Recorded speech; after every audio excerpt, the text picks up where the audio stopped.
Alhamdulillah sudah melaksanakan sholat maghrib secara berjamaah, dan insya Allah nanti kita akan melaksanakan wirid pengajian yang malam ini kita ganti dengan wirid takziah. Bapak Ibu yang kami hormati, mungkin di antara jemaah ada yang bertanya-tanya, biasanya takziah ke rumah ya. Nah ini Bapak Ibu, ini kami dari pengurus mencermati kondisi yang ada ya. Mungkin yang sebelum ini juga ada keluarga kita yang tipe musibah, tapi tak jadi juga takziah ke rumah gitu ya Bapak Ibu ya. Nah oleh karena itu ya Pak Ustaz, kalau tamu takziah itu tidak boleh Pak Ustaz, lamunan adalah enak, jadi mungkin membahas takziah di masjid saja kita laksanakan sehingga waktu takziahnya tidak terlalu lama dari waktu kematian. Alhamdulillah Pak Saiful keluarga malah juga cocok, jadi kalau bersambut Pak Saiful, makasih Pak Saiful belum menyatakan kalau di masjid juga tidak apa-apa Pak Ketua. Alhamdulillah. Nah oleh karena itu pada malam hari ini dan seterusnya Bapak Ibu, jadi kalau ada musibah insya Allah kita akan melaksanakan takziah di masjid, dan nanti kalau sudah normal lagi situasinya insya Allah kita akan takziah kembali ke rumah. Tapi untuk hari kematian tetap insya Allah kita bersama-sama datang ke rumah duka. Itu Bapak Ibu. Nah selanjutnya kami sampaikan juga, ini seiring dengan tahun baru Islam Bapak Ibu, kita pengurus dan jamaah tentunya juga ingin ada peningkatan pelayanan dari masjid kita ini pada jamaah. Nah insya Allah mulai 1 Muharram di samping takziah dari masjid juga diberikan santunan kematian Bapak Ibu. Dan mungkin ada juga pengungsi, silakan aja pengungsi tetap jalan, tapi insya Allah dari masjid juga akan kita berikan semacam santunan kematian buat saudara-saudara kita, jamaah kita yang ditimpa musibah. Barangkali itu Bapak Ibu yang kami sampaikan. Assalamualaikum warahmatullahi wabarakatuh. Waalaikumsalam. Yang terhormat Bapak Ketua Pengurus, yang terhormat Bapak Ustaz Muslim Tawakal, yang terhormat Bapak Ketua Pengurus Masjid Surabaya, selanjutnya jajaran pengurus dan para jamaah yang hadir sekalian. Assalamualaikum warahmatullahi wabarakatuh.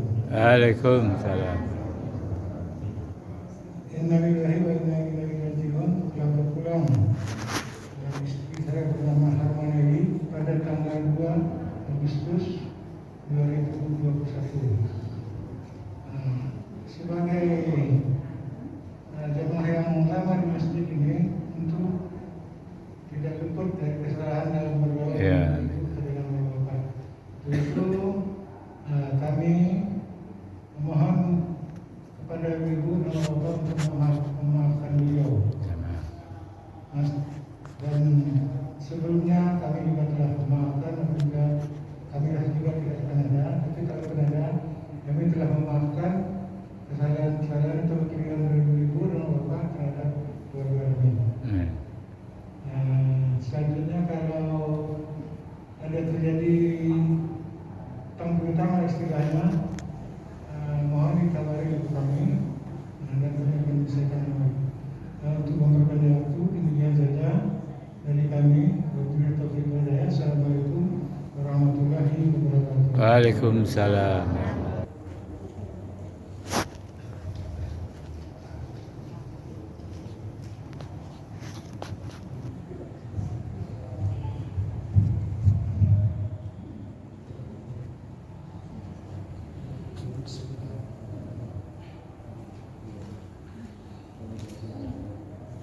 Assalamualaikum warahmatullahi wabarakatuh.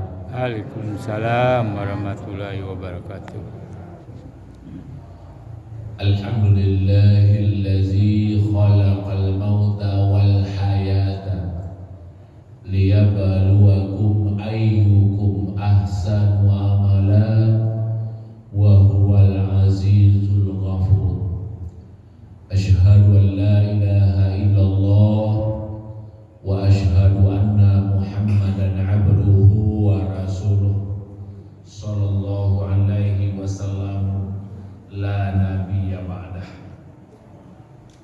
Qala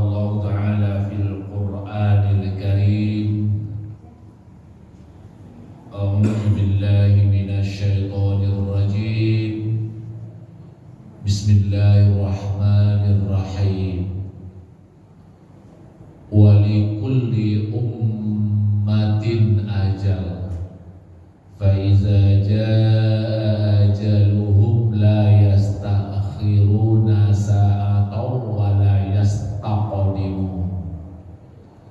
Kullu nafsin za'iqatul maut wa innama tuwaffawna ujurakum yawmal qiyamah faman zuhziha 'anil nar wa udkhilal jannata faqad faza wa mal hayatud dunya illa mata'ul ghurur. Shadaqallahul azim. Yang kita hormati Bapak Pengurus Masjid Surau Darul Jannah serta seluruh jemaah hadirin wal hadirat, teristimewa kita muliakan keluarga besar dari Bapak Haji Saiful Anwar, karena beliau barusan tanggal 2 Agustus 2021 mendapat musibah berpulangnya ke rahmatullah istri beliau yang setia selama ini berumah tangga sehingga membuahkan anak kandung 4 orang. Ibu Nyonya Harmaneli dalam usia 61 tahun. Pada malam ini kita bertakziah mengunjungi ahli waris, karena kondisi yang biasanya jemaah bersama-sama pengurus datang ke rumah duka, tapi sekarang ini keluarga yang mendapat cobaan diundang ke masjid untuk bersama-sama memberikan semangat hidup, karena musibah ini bukanlah kehendak almarhumah, tapi adalah ketentuan Allah. Almarhumah Harmaneli usianya ditentukan Allah sudah ada, rupanya dalam usia 61 tahun. Itu ayat yang kita baca tadi dalam surat Al-A'raf ayat 34. Walikulli ummatin ajal fa iza jaa ajaluhum la yastakhiruna sa'atan wa la yastaqdimun. Bagi tiap-tiap umat ada ajalnya. Bila ajal mereka datang, sedetik tidak akan ditambah, sedetik juga tidak akan dikurangi. Soal penyebab, semua punya penyebab. Kullu syai'in fi sababin. Tiada sesuatu pasti punya sebab. Kita datang ke masjid ini ada sebab, karena panggilan Allah ini. Maka kita datang ke masjid. Almarhumah berangkat menghadap Sang Khalik sampai tidak ada penyebab juga. Penyebabnya beliau sakit, penyebabnya musibah, kecelakaan, penyebabnya sakit perut, penyebab terjatuh, semua berbeda-beda. Kebetulan almarhumah dia sakit, yang beliau rasakan ujian Allah. Tapi itu bukan menentukan Allah benci, tidak. Menunjukkan Allah sayang kepadanya. Dari satu segi memang keluarga berhibah hati, bersedih, karena membutuhkan kasih sayang belayan almarhumah untuk anak-anak. Tapi sekarang beliau sudah berangkat. Tapi ambillah iktibar pelajaran bahwa dengan adanya keberangkatan almarhumah jadi iktibar renungan bagi keluarga, termasuk kita bersama. Kafa bil maut mau'izah, cukuplah mati itu jadi pelajaran bagimu. Apa pelajaran yang kita ambil? Setiap yang hidup pasti mati. Asube negeri makan, babana kita lockdown di rumah nak mati-mati karena covid, karena penyakit, karena majal pasti tipu. Kalau suka tanpa mau perhitungan sampai ajalullah datang, mau tidak mau, suka tidak suka, kita pasti akan jadi mayat. Tidak gitu saja, presiden pun akan mati, tidak ada. Bagaimanapun kaya orang, hebat orang, sehat orang, tidak bisa dielakkan. Kalau tiba giliran mati pasti mati. Kalau tidak aja bapak mati, penyakit tapi sehat ya. Itu berarti belum ajal, belum datang suratan, belum datang takdir kematiannya. Kebetulan almarhumah Ibu Harmaneli ini dalam usia 61 tahun beliau menghadap sang Khalik. Bagi keluarga ini cobaan yang berat. Memang seorang suami ditinggalkan istri itu betul-betul berat cobaan. Jadi kalau istriku elok, kalau istriku jahe, galak, tidak mati capek. Anda bu, istriku pameran paraku aja capek mati. Aman apa-apa, tapi kok elok. Ditampi pada ditampi, diindah pada rajo, diganti menjadi ganti nalamo. Itu eloknya. Tidak bisa hilang, tetap ingat. Rasulullah walaupun menikah dengan Aisyah dan Khadijah tetap teringat terus, terkenang terus oleh Rasulullah. Khadijah, karena Khadijah ini orang baik, orang pertama masuk Islam, orang yang rela mengorbankan semua kekayaannya demi kepentingan Islam, orang yang setia bersama Rasulullah, tidak pernah marah, tidak pernah menyakiti hati Rasul. Itu Khadijah. Begitu pula Ibu Harmaneli bagi Pak Saiful, ini betul-betul beliau yang sudah merasakan berpuluhan tahun berumah tangga dengan beliau, pasti banyak kebaikan almarhumah. Inilah yang menyebabkan keluarga bersedih bersama anak-anak. Maka itu beliau berangkat tepat pada waktu yang sudah ditentukan oleh Allah. Di rumah sakit beliau menghembuskan nyawa penghabisan. Bagi beliau tidak ada masalah mau di mana dikuburkan, siapa yang akan memandikan, siapa yang akan bersandar, masalah. Itu tugas orang hidup. Tugas orang yang sudah mati, dia berangkat menghadap sang Khalik. Tiba waktunya dia menembuskan nyawa penghabisan, dibawa oleh malaikat Israel, sudah selesai. Tapi tugas orang hidup ada 4. Hukumnya adalah fardu kifayah. 1 memandikan, 5 kali dimandikan terserah, kok doa air dan dimandikan, kok doa api terserah. Namanya tidak akan protes. Ada orang mandikan doa api itu dibakar. Nah, itu orang Hindu ya. Bagaimana tidak ada masalah juga. Itu tugas orang hidup. Kok dibuang kemana itu tugas orang hidup. Namanya fardu kifayah bagi kita umat Islam. Bila ada jenazah orang Islam, yang fardu kifayah itu apa? Yaitu tuntutan hukum bagi umat. Jika salah satu sudah mengerjakannya, lepas tuntut hukum bagi yang lainnya. Jika tidak ada satupun yang mengerjakan, semua yang mengetahuinya berdosa semuanya. Itu adalah fardu kifayah.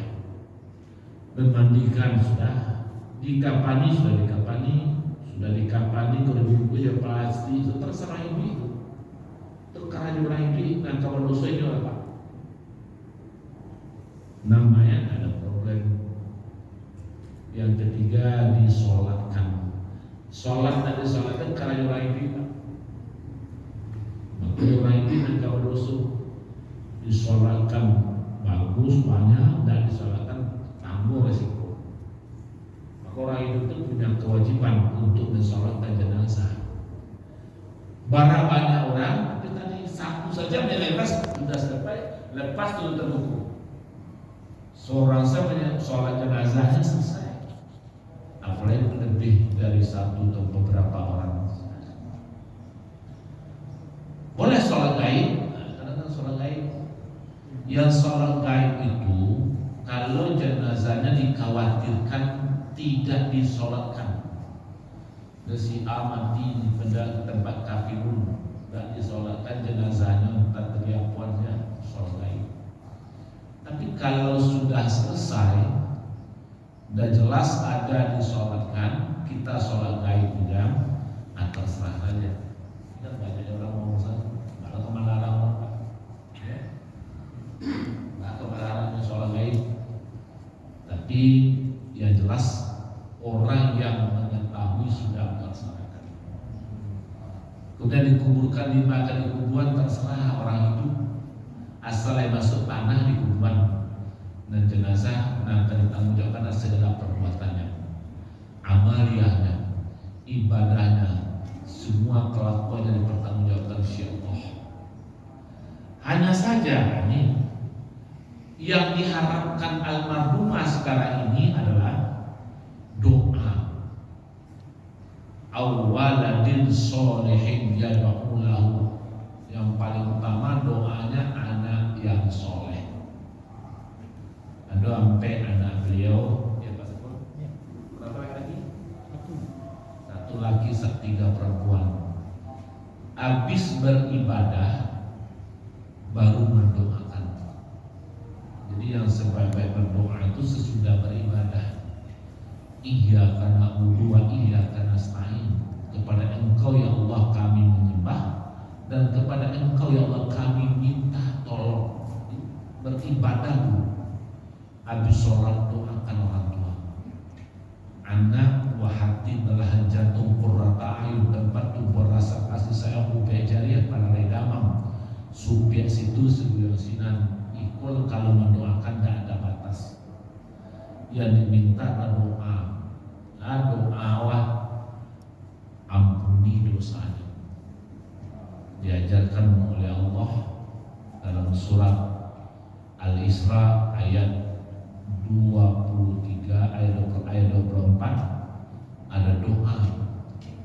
Waqfid lahuma janaha zulli minar rahmah wa qur rabbirhamhuma kama rabbayani shaghira.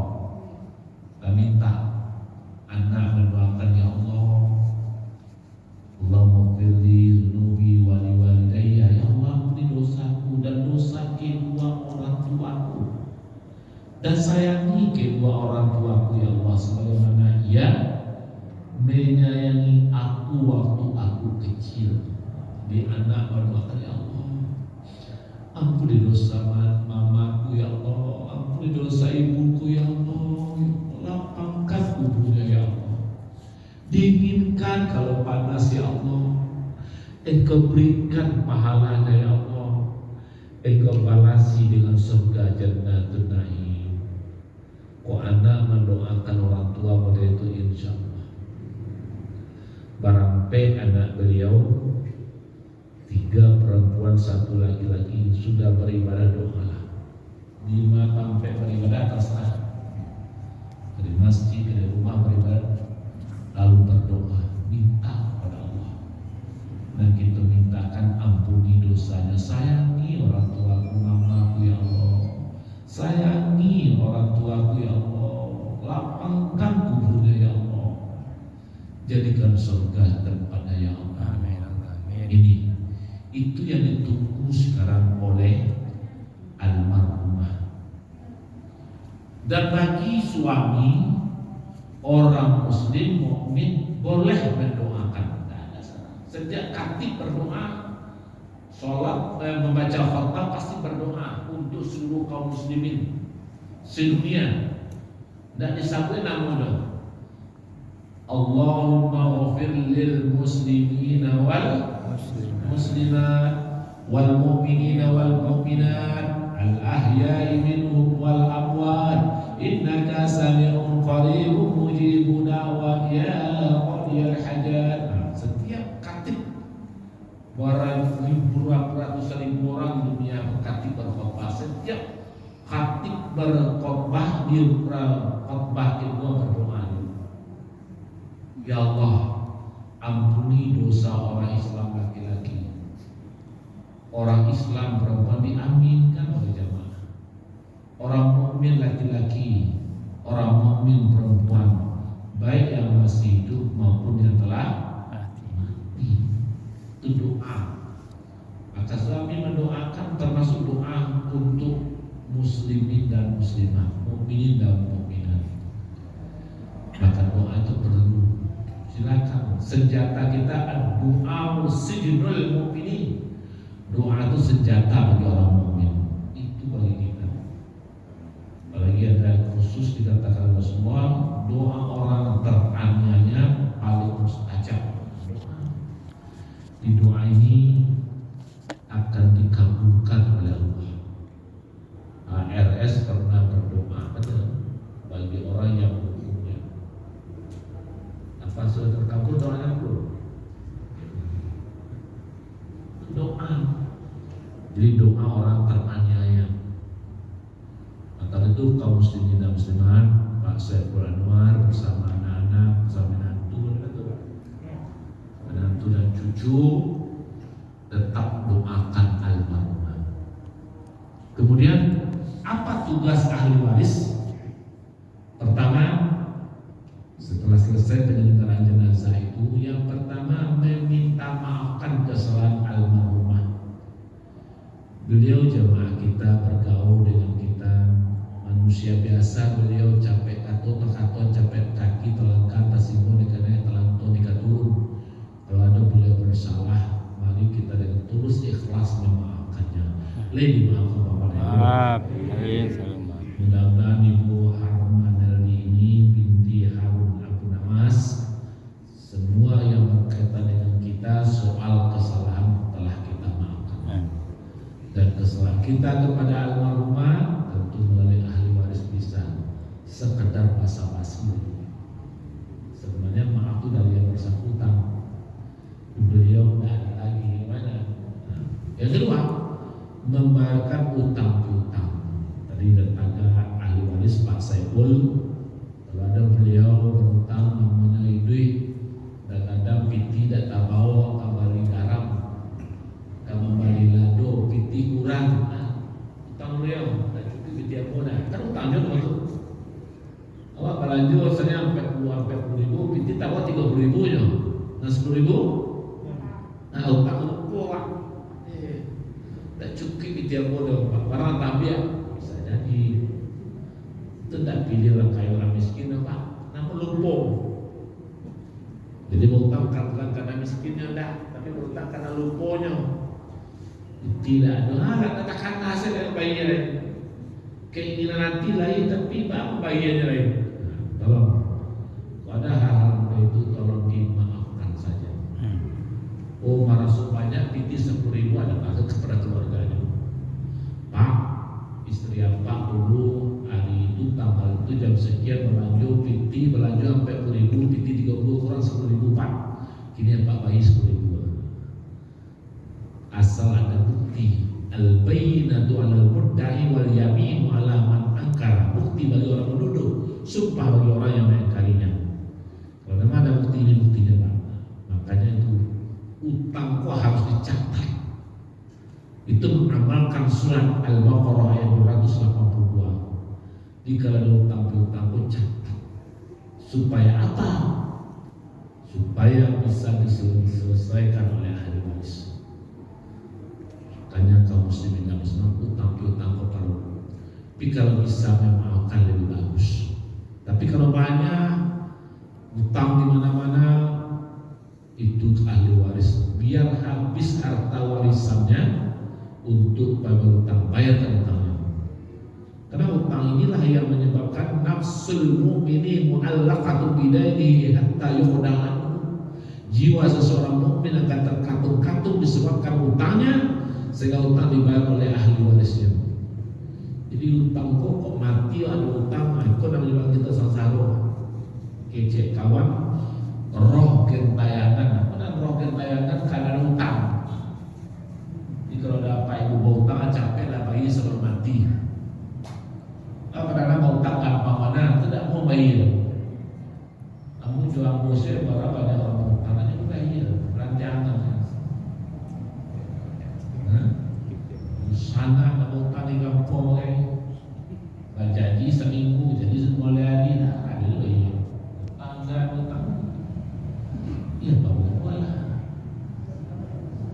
Jadi utang itu berbahaya.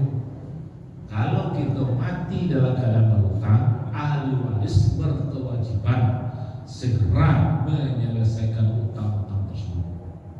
Kalau tidak ibu jual almarhumah. Karena ini namanya roh gentayangan, belum sampai ke alam barzakh rohnya itu kalau utang ada.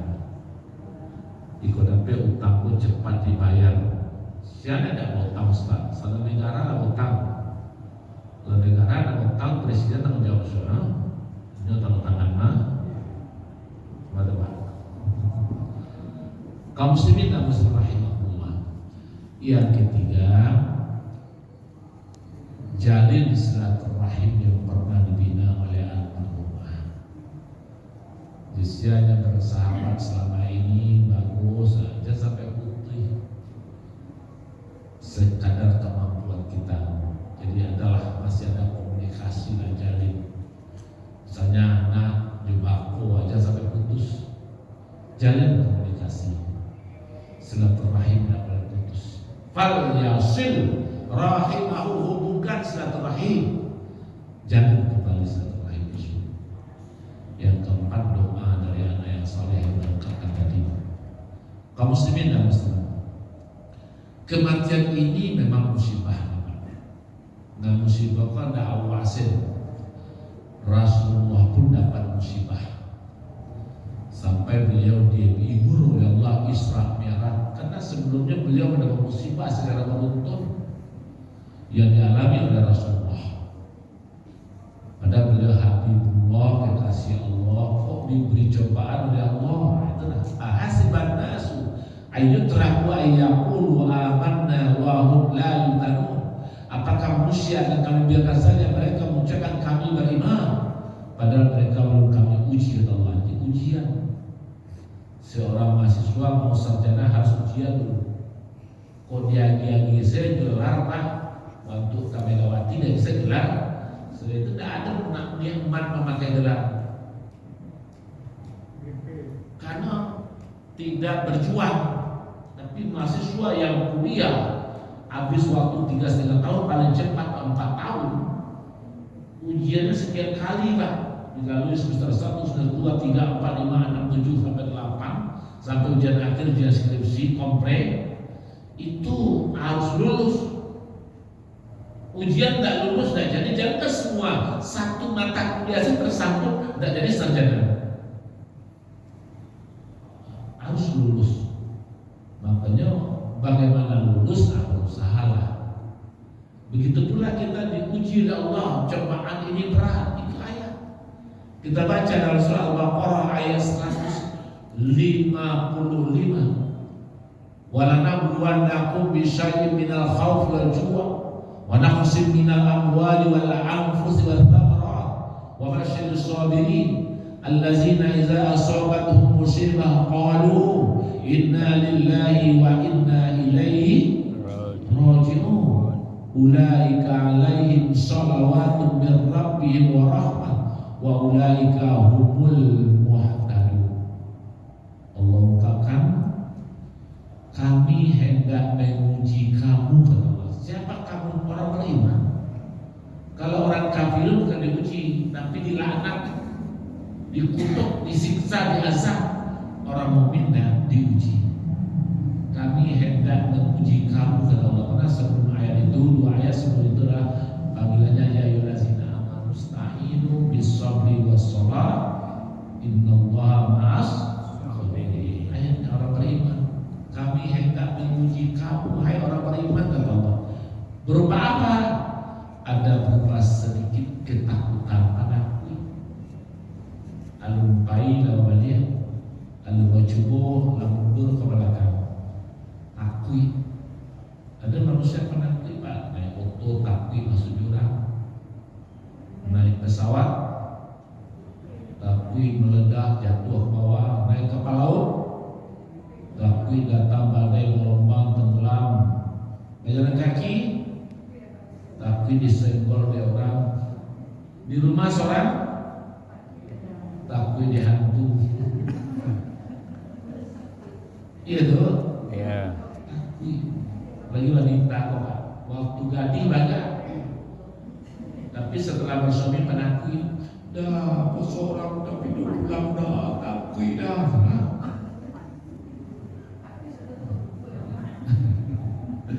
Itu cobaan Pak, ujian itu. Bagaimana kita memberanikan diri? Kenapa takut? Ada kisah seperti air mengalir kosaki ube, lapar balik makan. atau asal jangan dalam pengajian sudah mau. Kita lalui Pak. Kok sakit ube Pak, dan pada saya dimati bosan mati jangan. Itu frustasi loh, sakit ube. Ada juga sebagian berupa kelaparan. Coba aja Pak, makanan pada gigi sakit, awak dapat menggigil, lapar coba nih. Iya dong. Nggak lama sekedar lain, nggak lama. Apalagi memang kalau makanan ada. Itu ya orang kamar jual makanan ada apa aja baru. Mau diapain? Cobaan. Ada berupa kekurangan harta. Orang rata Bali, kojo itu lama lupa nasib dan nawa. Nggak ada jalan itu kayak itu sudah. Nggak amu berubah nasib kecil kawan ini seperti roda padati sekali ke atas sekali ke bawah. Nawa lain bentuk roda padati tapi parkir panjang di bawah. Karena naik katil. Merasai tadi cepat hidup. Nggak apa lalu di sana. Tapi orang kaya orang miskin mati dan akan dibawa kayak kapan? Ada berupa kekerasan jiwa. Sama-sama nikah kawal lampe anaknya. Kenapa tak lampe jalan? Coba. Berapa banyak orang tak punya anak, tak punya keturunan, tak apa-apa dapat. Semua dari rumah dia. Tak usah mengatakan Allah benci padamu. Enggak, itu ujian Allah. Gimana sih kamu? Sedangkan Nabi Ibrahim saya sampai umur 80 tak punya anak. Tapi Nabi Ibrahim tetap berharap, Rabbi habli minas solihin. Wahai Tuhanku, beri aku anak yang soleh. Berdoa kali. Akhirnya isyarat diberikan Allah melalui istrinya supaya Ibrahim nikahi pembantunya. Kok jamu tak kadapi anak, silakan wahai junjungan aku rela ikhlas. Nikailah Siti Hajar ini, mudah-mudahan akan dapat anak dengan beliau. Jawab mudah kadape, memandul itu. Silakan. Lihat ibu namu muda jauh. Mengikhlaskan suami kawin lagi. Oh, muncul dari istri mana? Ikhlas silakan. Ternyata dengan kerelaan hati Ibrahim memakai kedua istrinya dengan Siti Hajar. Tidak lama setelah nikah terjadi kehamilan. Siti Hajar hamil, rupanya Siti Sarah hamil melek itu membawa berkah. Dari Siti Hajar lahir anak yang bernama Ismail. Dari Siti Hajar, dari Siti Sarah lahir anak yang bernama Ishak. Nabi Ibrahim. Jadi semua ada hikmah. Kalau ada kekurangan atau kekurangannya lahir meninggal terus cobaan. Termasuk ini kekurangan jiwa. Kemudian kekurangan buah-buahan. Orang mendengar rambutan lape buahnya, orang mendengar rambutan lape daunnya. Dan pada buah coba aja. Wa basyir sabirin. Sampaikan kabar gembira terhadap orang yang sabar. Siapa itu? Alladzina iza asabatuhum musibah qalu inna lillahi wa inna ilaihi raji'un. Bila orang ditimpa satu musibah, ucapan mereka sesungguhnya kami milik Allah dan sesungguhnya kami akan kembali kepada Allah. Pak Saiful Anwar bersama keluarga ini cobaan Allah. Mudah-mudahan hikmahnya pasti ada. Almarhumah dalam usia seperti itu sudah berangkat, berarti beliau tidak bisa mendapat dosa lagi. Menawa kata maju umur tak banyak dosa. Oh ada panjang umur bang. Nah, tapi almarhumah tidak. Mudah-mudahan Allah akan berikan balasan yang baik. Mari kita doakan almarhumah, semoga akan bermanfaat buat kita. Al-Fatihah.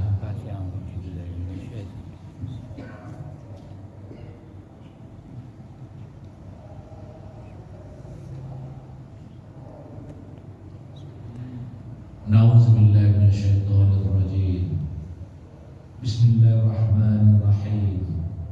Alhamdulillahirabbil alamin. Wassalatu wassalamu ala asyrafil anbiya'i wal mursalin wa ala alihi wa sahbihi ajma'in. Allahumma firli harmanelli warfa darajataha fi mahdihim. Allahumma firli harmanelli warfa darajataha fi mahdihim. Allahumma firli harmanelli warfa darajataha fi mahdihim. Allahumma firlaha warhamha wa'afihi wa'fu anha wa akrim nuzulaha wa wasi' madkhalha waj'al jannata mathwaha. Allahumma la tahrimna ajraha wa la taftinna ba'daha waghfir lana wa laha.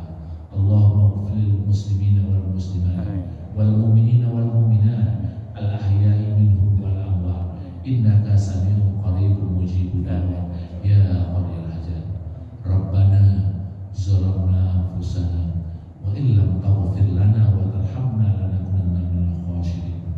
Rabbana innana amanna faghfir lana dzunubana wa qina azabannar.